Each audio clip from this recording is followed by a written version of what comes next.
سورۃ الحجر کی آیت نمبر 99 آخری آیت میں بھی آیا ہے وَاعْبُدْ رَبَّكَ حَتَّى يَأْتِيَكَ الْيَقِينُ، اپنے رب کی عبادت کرتے جاؤ یہاں تک کہ تمہیں یقین نصیب ہو جائے، تمہیں موت آ جائے۔ تمام نے اس یقین کا ترجمہ موت کیا ہے۔ مرنے سے پہلے یقین نہیں آ سکتا، کیونکہ یقین اس وقت آتا ہے جب آپ فزیکلی دیکھ لیں۔ تو یہی تو آپ کو انعام ہے، ان الذین یخشون ربهم بالغیب لہم مغفرۃ واجر کبیر، جو بغیر دیکھے اپنے رب سے ڈرتے ہیں ان کے لیے ہے مغفرت اور بہت بڑا اجر۔ اور صحیح مسلم میں انٹرنیشنل نمبر کے مطابق 7356 نمبر حدیث ہے دجال کے کانٹیکسٹ میں۔ نبی علیہ السلام فرماتے ہیں کہ یہ دجال آئے گا تو اس کے ماتھے پہ کافر لکھا ہوگا، لیکن وہ کاف فا را یا کاف الف فا را لکھا ہوگا ایبریویشنز میں، تو لوگ جو اہل ایمان ہیں نبی علیہ السلام کہتے ہیں وہ پڑھ لیں گے کہ یہ کافر لکھا ہے، تو ان کو پتہ چلے گا دجال ہے۔ دوسرے لوگ نہیں پڑھ پائیں گے، چاہے مومنین میں بھی منافقین ہوئے، اور وہ ہو سکتا ہے کاف سے کشف پڑھ لیں، الف سے الہام پڑھ لیں، فا سے فیض پڑھ لیں، اور را سے روحانیت پڑھ لیں، کہ جی یہ تو بہت بڑے بزرگ ہیں۔ اچھا، اس حدیث میں 7356 میں آتا ہے کہ نبی علیہ السلام نے فرمایا کہ وہ خدائی کا دعویٰ کرے گا، دجال یاد رکھو تم میں سے کوئی شخص اپنے رب عز و جل کو نہیں دیکھ سکتا یہاں تک کہ اسے موت آ جائے۔ یہ الفاظ ہیں۔ کیا مطلب؟ کہ مرنے سے پہلے کوئی اللہ کو نہیں دیکھ سکتا، مرنے کے بعد دیکھیں گے انشاءاللہ، انشاءاللہ۔ تو مرنے سے پہلے آپ نہیں دیکھ سکتے، تو آپ بھی مرنے سے پہلے ہے مسلمان، کر لے اس پہ غور۔ کتابوں کا خدا اور ہے، بابوں کا خدا اور۔ اب آپ سوچ رہے ہوں گے بابوں نے کیا کام ڈالا ہوا ہے، تو اے ہوں آگے جو کام کی پایا جی انہوں نے، اے دے تسی کتابوں نے خدا دی تعریف سن لی۔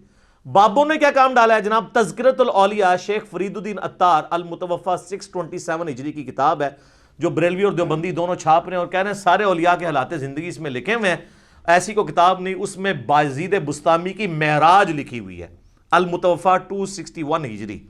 ان کا امام ابو یزید بسطامی اور میرا امام ابو الحسین مسلم بن حجاج القشیری المتوفی 261 ہجری، وہ بھی 261 میں فوت ہوئے ہیں، یہ بھی 261 میں فوت ہوئے ہیں۔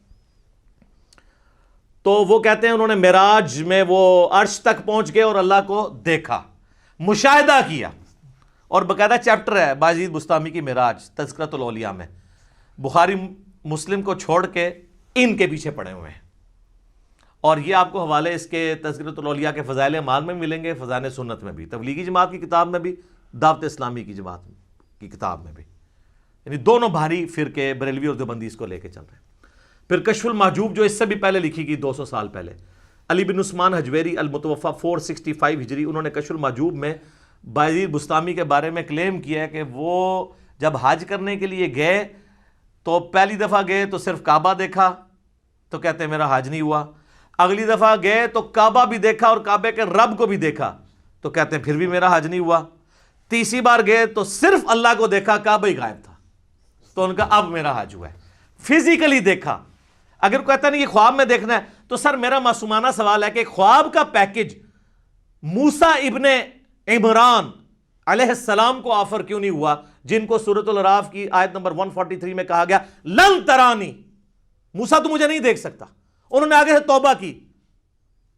تو اگر بازید والا عقیدہ ان کا ہوتا تو کہتے ہیں اللہ توبہ خواب ہی کرا دے، بازید نو تے بائی کرانی ہے نا، کہانیاں، جھوٹ، کوڑ۔ ہن مزہ آیا۔ حضرت ابو ہریرہ نو بھی غصہ آندا سی تو اپنی حبشی لینگویج وچ بولدے سن، کوڑ، پنجابی کہتے ہیں جھوٹ نو۔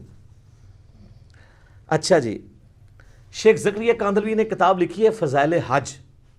حاجیوں کو تبلیغی جماعت والے بچارے میرے بولے بھائی، تبلیغی جماعت میری جماعت ہے، کافی سارے لوگوں کو اب بات سمجھ آ گئی ہے الحمدللہ، ہم محبت کرتے ہیں ان کے جذبے کی، لیکن یہ کچھ آپ کی کتابوں میں میرے بھائی لکھا ہوا ہے۔ فضائل حج میں لکھا ہوا ہے، سر اتنا مزیدار واقعہ ہے یہ، ابھی تک ویسے میں نے نا کسی ویڈیو میں بیان نہیں کیا، آج آپ سنیں اور مزہ لیں۔ وہ لکھتے ہیں کہ جی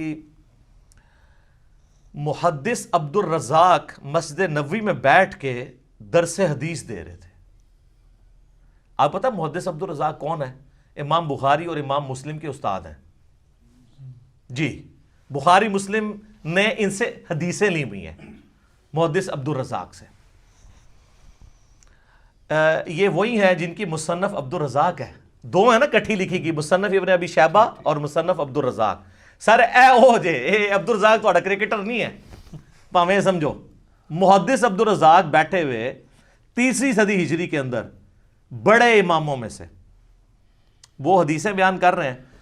تو وہ کہتے ہیں ایک بزرگ کا بیان ہے کہ ان کو حضرت خضر علیہ السلام کی ملاقات ہوئی. حضرت خضر علیہ السلام کے اوپر میرا کلپ دیکھ لیں, اللہ فضل تب یہ صاف ہو جائے گی. تو کہتے ہیں وہ بزرگ کہتے ہیں کہ مجھے ایک دن خضر کی ملاقات ہوئی مسجد نبوی میں. تو میں نے کہا کہ خضر یہ بتائیے آج تک آپ کو کوئی ایسا شخص ملا ہے جو مرتبے میں آپ سے بھی بڑا ہو؟ ہائے ہائے ہائے. ان کا ہاں جی ایک بندہ ملا ہے. ان کا جی کیسے؟ وہ کہتے ہیں جی ایک دن میں مسجد نبوی میں تھا. اچھا, حضور کی پوری زندگی میں حضرت خضر کو توفیق نہیں ہوئی ہے مسجد نبوی میں جانے کی, جو ان کے خضر ہیں جھوٹے. حضور کی وفات کے بعد وہاں حالانکہ قرآن میں تو سورہ آل عمران میں حکم تھا کہ اے پیغمبروں جب میرا پیغمبر آ جائے تو تم نے اس کی مدد بھی کرنی ہے. نہ غزوہ بدر لڑی, نہ احد لڑی, نہ خندق لڑی. حضور دی وفات تو بعد مسجد نبوی بیٹھے نے. اچھا جی کہانی ہے نا, خضر تو وہ ہے ہی نہیں ہے, میں نے بتایا, وہ آپ لیکچر میں دیکھ لیں. کہتے ہیں جی وہ حضرت خضر کہتے ہیں کہ ایک شخص بیٹھا ہوا تھا, محدث عبد الرزاق حدیثیں بیان کر رہے تھے اور پاس ہی ایک نوجوان جو ہے نا وہ اپنا سر اپنے گریبان میں ڈالے بیٹھا ہوا تھا. تو ظاہر ہے یہ صوفی ہوتے ہیں نا جو یہ کام کرتے ہیں, قرآن حدیث کا درس ہی سن نہیں سکتے کیونکہ ان کے خلاف ہے, علم و بس کرنی ہو یار. تو کہتے ہیں حضرت خضر کہتے ہیں میں بڑا حیران ہوا کہ محدث عبد الرزاق یہاں پہ درس دے رہے ہیں, اتنے بڑے محدث, اور یہ بندہ علیحدہ بیٹھا ہوا ہے. تو کہتے ہیں میں اس کے پاس چلا گیا, تو وہ یوں ہی بیٹھا تھا. تو میں نے اس سے پوچھا کہ تو عبد الرزاق سے حدیثیں کیوں نہیں سنتا, اس زمانے میں تو اس کے پائے کا محدث کوئی نہیں ہے. تو وہ آگے سے کہتا ہے کہ لوگ عبد الرزاق سے حدیثیں سنتے ہیں اور میں ڈائریکٹ رزاق سے سنتا ہوں. استغفر اللہ لعنت اللہ علی الکاذبین. سر یہ دعویٰ رسول اللہ کے بعد اگر کوئی کرے تو یا تو اس کا ذہنی توازن بگڑا ہوگا یا غلام احمد قادیانی کا بھائی ہوگا. صحیح بات. تبھی قلم اٹھا سکتے ہیں نا آپ کہ ذہنی توازن بگڑا ہو. صحیح بخاری میں تعلیقاً مولا علی کا قول ہے, اور سنن ابن ماجہ میں مرفوع پوری مولا علی نے ہی نبی علیہ السلام سے روایت کیا کہ 3 لوگوں سے اللہ نے قلم اٹھا لیا ہے. نمبر 1 سویا ہوا شخص, نمبر 2 بالغ نابالغ, اور نمبر 3 مجنون مجذوب پاگل جو مرضی کہہ دو, شطحیات والا. اچھا وہ کہتے ہیں کہ جی وہ حضرت خضر پریشان ہو گئے کہ بھی یہ کیڑا جڑا کہتے ہیں ڈائریکٹ اللہ کو سننا. تو حضرت خضر کہتے ہیں میں نے پوچھا کہ اچھا تجھے اگر اتنا ایمان ہے تو بتا میں کون ہوں.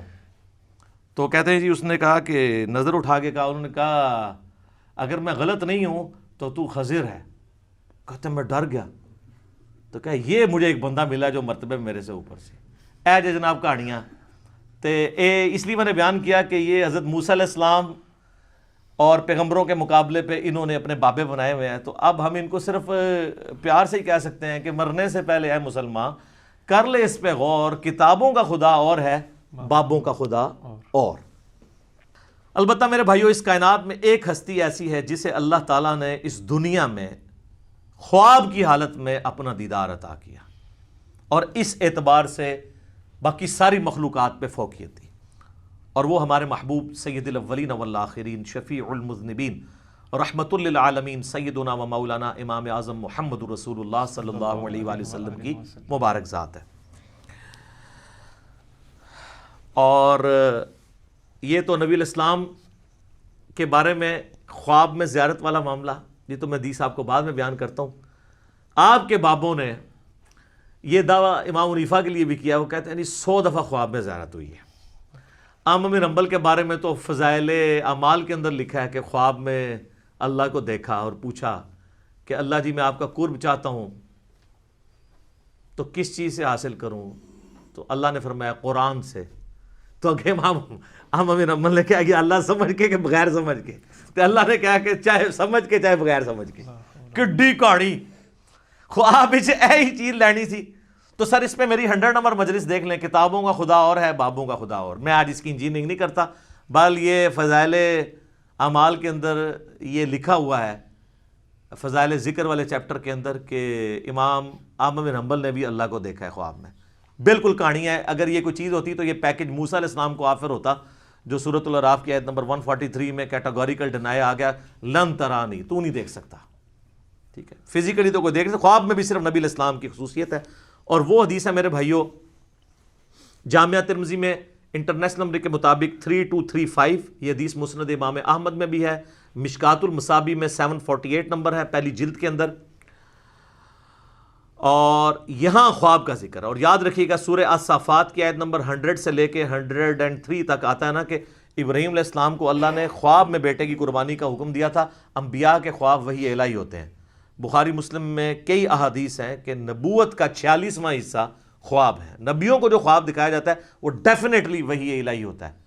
باقی بخاری مسلم میں آتا ہے کہ نبیوں کے علاوہ جو ہے وہ اللہ کی طرف سے بھی ہو سکتا ہے، شیطان کی طرف سے بھی ہو سکتا ہے، نفس کی طرف سے بھی ہو سکتا ہے۔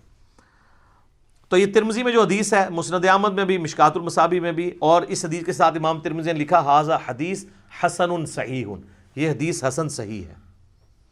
اور امام ترمذی نے ساتھ لکھا کہ میں نے اپنے استاد امام محمد بن اسماعیل بخاری، امام بخاری سے پوچھا تو انہوں نے بھی فرمایا کہ یہ حدیث صحیح ہے، اگرچہ بخاری میں نہیں ہے لیکن اس حدیث کو امام بخاری نے بھی صحیح کہا ہے، امام ترمذی نے بھی صحیح کہا، شیخ البانی نے بھی صحیح کہا، شیخ شعیب ارنوت نے بھی صحیح کہا، شیخ زبیر لیزئی نے بھی صحیح کہا رحمہم اللہ اجمعین۔ بڑی لمبی حدیث ہے، میں اکثر بیان کرتا ہوں، جس میں نے وہ دعا بھی آپ کو بار بار کہی ہے کہ یاد کرو، اللہم انی اسألک فعل الخیرات و ترک المنکرات۔ اس میں الفاظ ہیں جو آج کی ضرورت ہے کہ میں نے خواب میں اپنے رب کو بڑی خوبصورت صورت میں دیکھا، اور پھر یہ بھی الفاظ ہیں کہ اللہ تعالیٰ نے میرے دونوں شانوں کے درمیان اپنا ہاتھ مبارک رکھا، اور میں اس کی تشبیہ بھی نہیں دوں گا کیونکہ لیس کمثلہ شیء، اللہ کی مثل کوئی شے نہیں، حتیٰ کہ میں نے اس کی انگلیوں کے پوروں کی ٹھنڈک اپنے قلب پہ محسوس کی جیسا کہ اس کی شان کے لائق ہے۔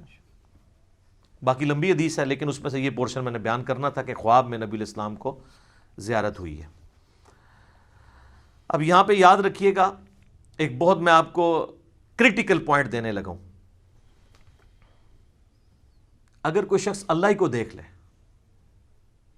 تو اب کائنات میں کوئی غیب ایسا رہ گیا جو اس کے لیے اٹریکٹیو ہو، اس سے بڑی تو کوئی چیز نہیں ہے۔ تو پھر قیامت والے دن نبی علیہ السلام کے لیے اللہ نے کیا انعام رکھا ہوا ہے؟ آپ کو تو دنیا میں مل گیا سب کچھ، ہمیں تو کہا گیا نا سورۃ الملک کی آیت نمبر 12 میں ان الذین یخشون ربهم بالغیب لہم مغفرۃ و اجر کبیر، جو بن دیکھے اپنے رب سے ڈرتے ہیں ان کے لیے مغفرت اور بہت بڑا اجر ہے۔ اور آپ نے سن لیا کہ جنت میں اللہ کا دیدار، قیامت میں اللہ کا دیدار۔ تو نبی علیہ السلام نے اگر دنیا میں ہی اللہ کو دیکھ لیا تو نبی علیہ السلام کے لیے پھر کون سا انعام رہے گا؟ تو اس کے اندر امپلائیڈ ہے کہ نبی علیہ السلام کے لیے انعام یہ ہے کہ دنیا میں دیکھا ہے خواب کی حالت میں، فزیکل ہی نہیں دیکھا، دل کی آنکھوں سے دیکھا ہے۔ فزیکل دیکھنا ابھی باقی ہے ان کا بھی، وہ حضور کے لیے ابھی بھی غیب کی چیز ہے، تو آپ علیہ السلام کے لیے بھی انعام باقی ہے۔ تو جو لوگ اس دنیا میں حضور کا فزیکل دیکھنا مانگتے ہیں یا شب معراج فزیکل دیکھنا مانگتے ہیں تو ان کے لیے علمی چیلنج ہے کہ پھر بتاؤ کہ نبی علیہ السلام کے لیے قیامت اور جنت میں اور کون سا انعام ہوگا اس سے بڑھ کے، اگر آپ اپنا سب سے بڑا انعام پہلے ہی اویل کر چکے ہیں۔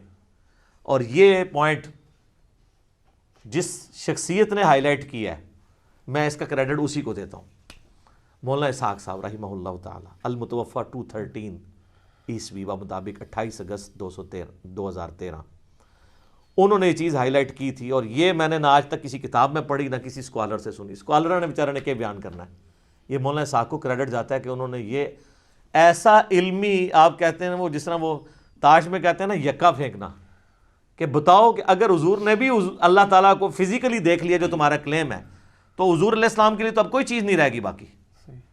تو خواب میں ہی دیکھا، فزیکلی نہیں دیکھا، شب معراج بھی دیکھا تو پردے میں دیکھا، فزیکلی نہیں دیکھا۔